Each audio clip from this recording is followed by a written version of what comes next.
Salut les investisseurs, j'espère que vous allez bien et bienvenue dans cette nouvelle vidéo. Alors aujourd'hui nous allons voir et analyser ensemble une nouvelle entreprise américaine. Il s'agit donc de California Writer Service.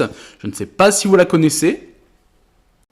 Et c'est ce genre d'entreprise qui ne fait pas énormément parler d'elle au niveau de l'actualité, mais qui ont des fondamentaux très solides. Mais avant, vous connaissez la chanson, n'hésitez pas à vous abonner, à liker, à partager, ça m'aide grandement, ça me motive, ça fait développer également la chaîne. Let's go, c'est parti.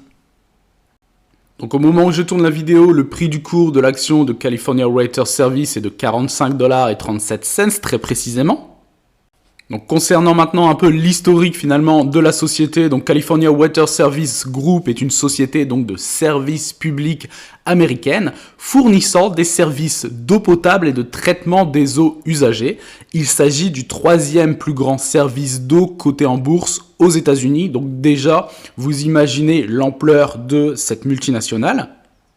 Et donc celle-ci dessert environ 2 millions de personnes par l'intermédiaire donc de ces différentes filiales, que ce soit en Californie, à Hawaï, au Nouveau-Mexique et à Washington. Donc à la base, celle-ci a vu le jour, a été créée en 1927 ou 1926, mais celle-ci a créé finalement donc une nouvelle société, une holding pour la société mère qui est California Water Service, afin donc de développer son activité dans les autres États des États-Unis qui sont différemment réglementés, donc pour leur propre commission de service public. On passe maintenant directement sur TradingView. Alors si vous voulez faire vos propres recherches, et je vous encourage à faire vos propres recherches, c'est très important, eh bien le ticker donc de l'entreprise est tout simplement donc CWT. Alors ici sur TradingView, j'ai mis directement le cours de bourse en mensuel et on voit donc le cours depuis ici les années 1973 et regardez, donc là clairement on est sur du long terme, très long terme. Regardez cette croissance qui est juste exceptionnelle. Et si on regarde même ce graphique, on s'aperçoit que il n'y a jamais eu, sauf à l'heure actuelle et depuis le plus haut qui a été vu ici à 70-72 $ en février 2022. Donc là, on est, je ne vais pas dire dans un marché baissier, mais en tout cas dans une correction. Mais en fait, depuis les débuts, sur le long terme, eh bien, il n'y a quasiment jamais eu de correction. Ici, peut-être légèrement, si on agrandit un peu, un range, ici à cette période également, ici, mais on voit que sur le long terme, c'est tout simplement exceptionnel en termes de croissance. On passe à un prix dans les années 75, même les 80 ici aux alentours des 2 $, imaginez-vous, pour atteindre donc un plus haut historique en février 2022 à 72-73 $, ce qui est tout simplement exceptionnel. Et même si on prend, eh bien depuis, parce que si on agrandit, celle-ci n'a même pas connu finalement la crise des subprimes 2008. Vous voyez, on était plus dans une stabilisation entre guillemets du prix et encore pour par la suite commencer à s'extraire à partir de janvier, début d'année 2013, vous voyez. Et du coup, si je prends depuis janvier 2013, ici, 13 jusque donc le plus haut de l'époque, on se retrouve à plus 301% en l'espace de 10 années, 9-10 années, ce qui est quand même exceptionnel. Mais très clairement, ce qui frappe, c'est eh bien la constance de l'évolution du cours de bourse et la croissance. Alors bien entendu, celle-ci s'est grandement accélérée pendant la période. Ici, on voit des années 2015-2016, vous voyez. Et du coup, il faut très clairement digérer toute cette hausse que d'ailleurs le marché est en train de faire, puisque depuis les plus hauts, le cours a perdu moins 36,5%. Donc potentiellement un bon point d'entrée en tout cas. Parce que ici, je pense que si on descend, on pourrait descendre davantage ici. Il y aurait ici, vous voyez, entre les 45 $. Il y a potentiellement un support entre les 45 et les 40 $. Donc ce serait potentiellement un support pour se stabiliser, pourquoi pas par la suite repartir à la hausse. Mais ce genre de société, qui plus est dans le secteur des utilities, eh bien lutte très clairement contre l'inflation quand vous l'avez dans votre portefeuille, parce que eh bien, ce secteur d'activité est d'autant plus un secteur très important puisque ce n'est pas rien donc de fournir à 2, 3, 4 millions de personnes eh bien, de l'eau potable. Donc très clairement, c'est un secteur qui ne connaîtra entre guillemets jamais la crise. Et également, chose intéressante à savoir dans ce genre eh bien de secteur d'activité, de business, c'est que ce genre de sociétés ont des contrats à moyen et long terme. En fait, donc ça veut dire qu'ils savent déjà à l'avance sur 2-3 ans quels seront leurs chiffres potentiels. On passe maintenant ici donc sur Seeking Alpha pour voir un petit peu donc les performances à court, moyen et long terme donc eh bien de California Water Service. Donc sur un an, vous seriez à moins 18, moins 19% de performance sur votre ligne. Donc vous seriez en sous-performance, en perte.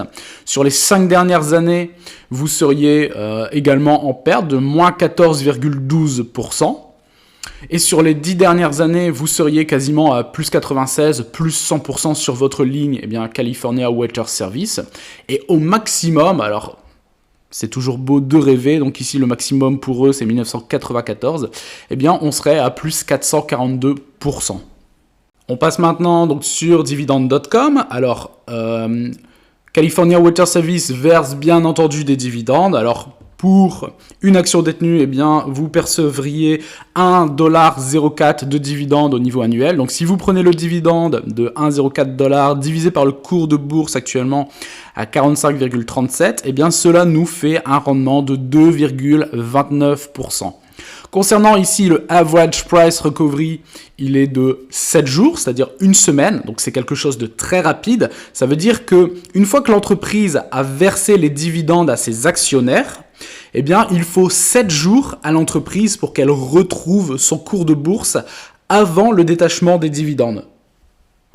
Concernant donc le payout ratio, c'est-à-dire le ratio de distribution, il est de 44%. Donc c'est également très très bon, surtout dans le secteur des utilities. Donc ça veut dire qu'il reste encore 56% donc de cash, de trésorerie à l'entreprise après que celle-ci ait versé les dividendes à ses actionnaires. Donc potentiellement celle-ci peut continuer à essayer de se développer, pourquoi pas acheter de nouvelles mini-entreprises ou des startups dans différents domaines pour continuer à se développer. Essayer également d'investir dans tout ce qui est réglementation, par exemple, pour continuer également à se développer, pourquoi pas dans les différents États des États-Unis. Concernant le versement des dividendes, eh bien, tenez-vous bien, elle fait partie de la fameuse liste des Dividend Kings, puisque cette entreprise eh bien, verse des dividendes de façon croissante depuis minimum, donc 57 années d'affilée, ce qui est tout simplement exceptionnel.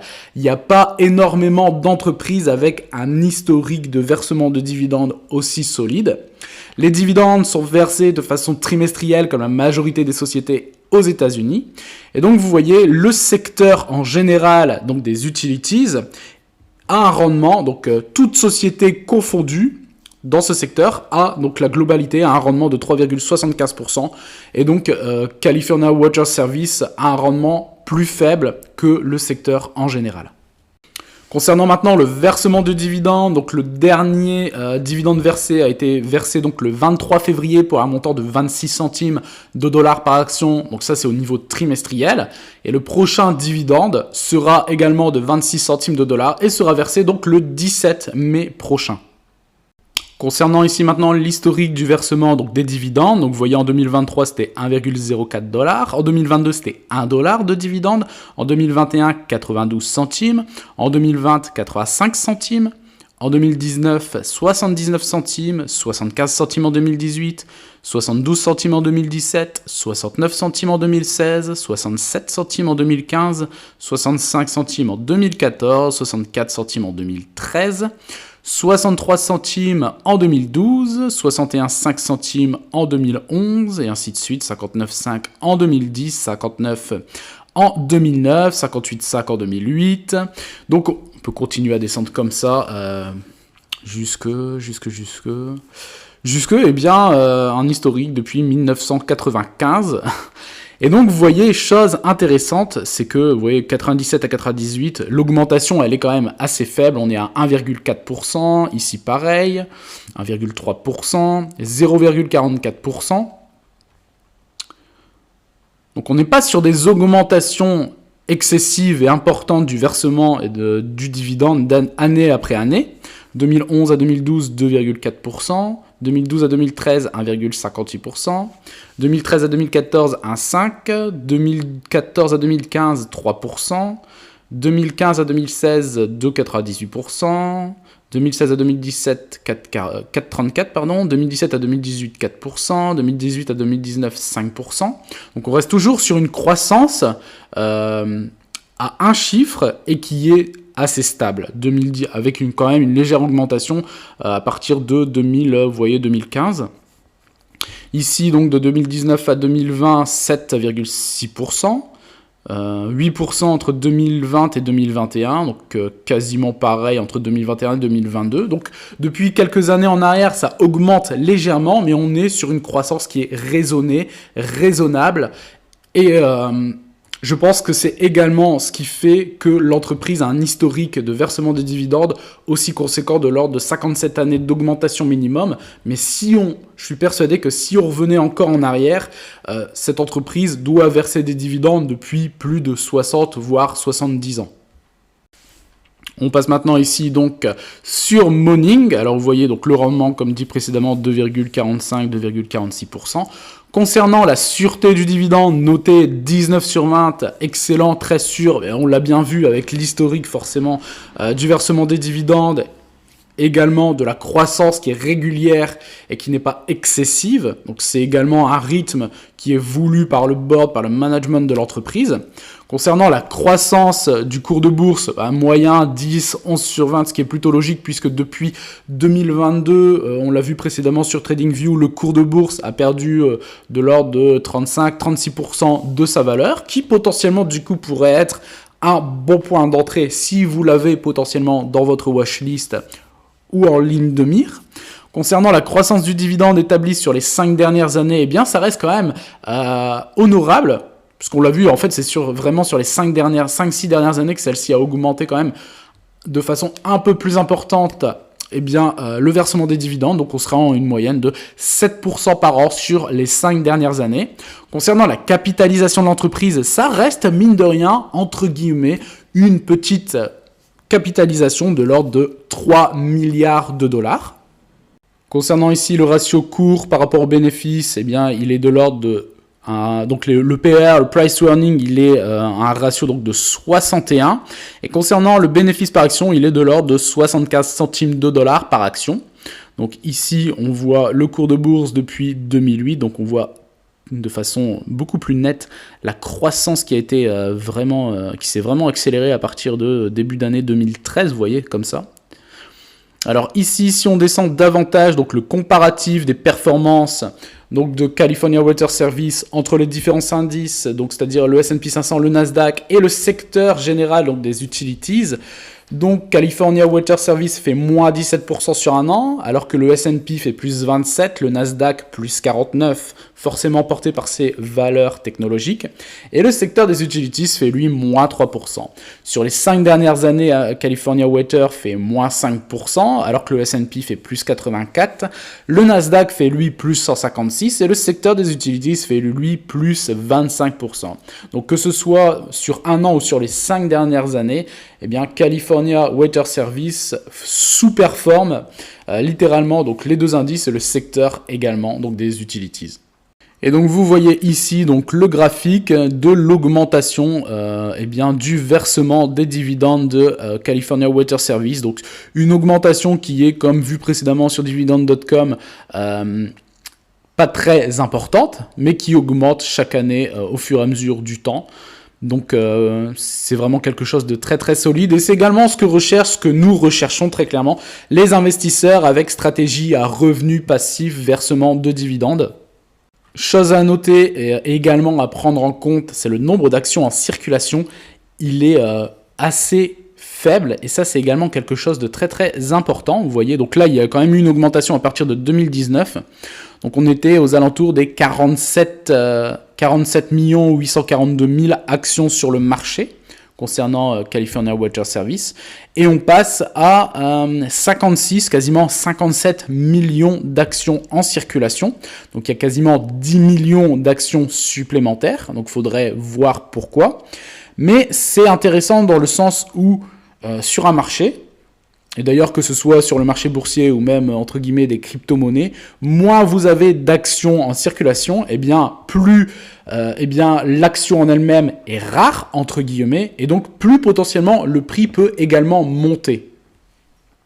On passe maintenant donc sur Google Finance. Alors ici pour voir le compte de résultat de l'entreprise, donc ici on voit depuis 2019. Donc en 2019, l'entreprise a généré 714 millions de dollars de chiffre d'affaires pour un bénéfice net donc de 63,12 millions de dollars. Donc oui, effectivement, ça change étant donné que c'est une petite capitalisation, ça change effectivement des milliards de bénéfices et des milliards de chiffres d'affaires d'autres mastodontes sur le marché.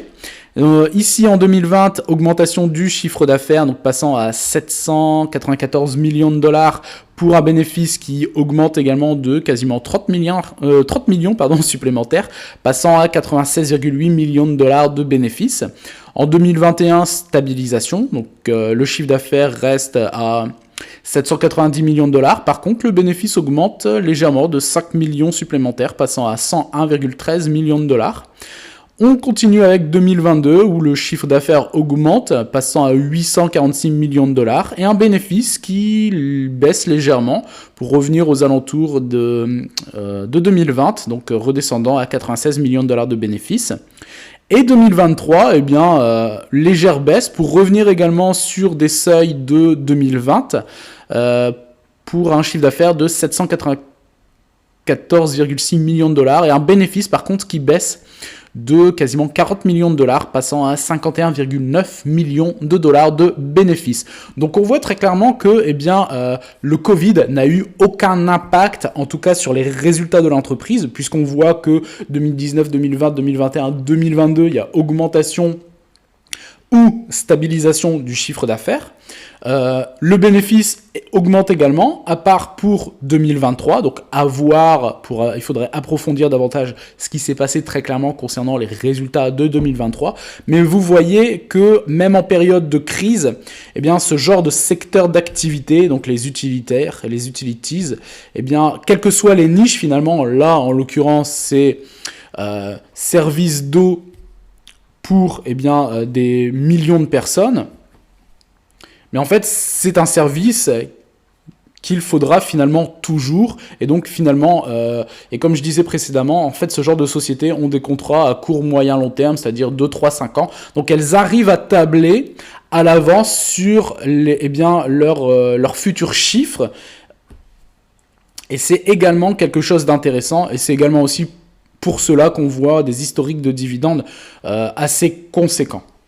Je pense sincèrement que ce genre d'entreprises sont vraiment des sociétés de bons pères de famille où très clairement, vous pouvez dormir sur vos deux oreilles quand vous investissez dans ce genre de société. Les fondamentaux sont quand même très très solides.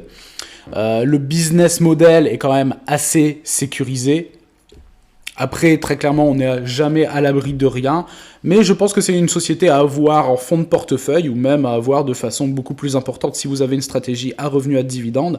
Alors très clairement, on a eu une très très grosse croissance, très très grosse performance sur les 15 dernières années. Forcément, le marché digère actuellement cette hausse qui a été quand même assez conséquente.